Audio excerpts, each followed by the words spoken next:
Bismillah wa salatu wa salam ala Rasulillah. Tout d'abord, un grand merci à toutes ces braves femmes, à toutes ces femmes qui résistent à la fumée des fourneaux. La noirceur du charbon ou l'odeur piquante de la fumée ne leur font pas peur.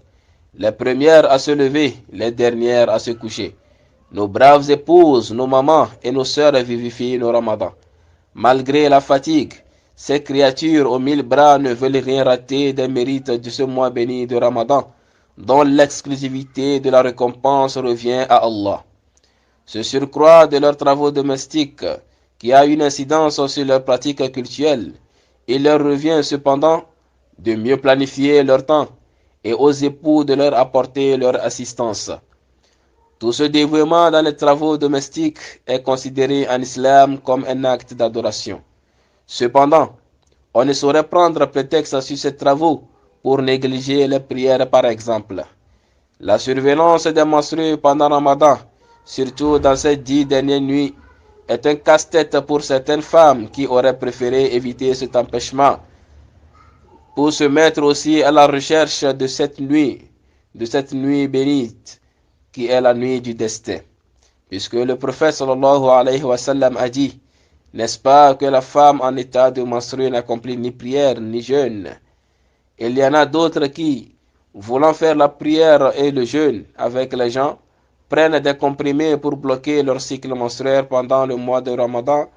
Or, il vaut mieux pour elles de ne pas se comporter ainsi et d'accepter ce qu'Allah subhanahu wa ta'ala a décrété pour elles, car ces médicaments pourraient avoir des effets nocifs sur leur santé.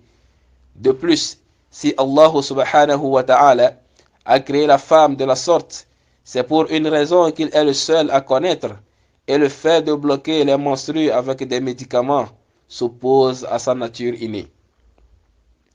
Parmi les occasions toutes trouvées pour la femme de faire le bien, figure le service qu'elle peut rendre dans sa maison aux jeûneurs, conformément au hadith du prophète sallallahu alayhi wa sallam qui dit: ceux qui donnent aux jeûneurs de quoi rompre le jeûne ont emporté aujourd'hui toute la récompense sans toutefois diminuer la récompense des jeûneurs. De plus, elles peuvent invoquer Allah subhanahu wa ta'ala pour qu'il leur accorde une récompense équivalente à celle des œuvres qu'elles font d'habitude en état de pureté. Puisque le prophète sallallahu alayhi wa sallam a dit: si le serviteur d'Allah tombe malade ou part en voyage, il aura une récompense équivalente aux bonnes actions qu'il avait l'habitude d'accomplir quand il était chez lui et en bonne santé. Quoi qu'il en soit, on ne remerciera jamais assez les femmes pour leurs plats exceptionnels pendant le Ramadan, leur engagement et leur dévouement pour le bien de toute la famille.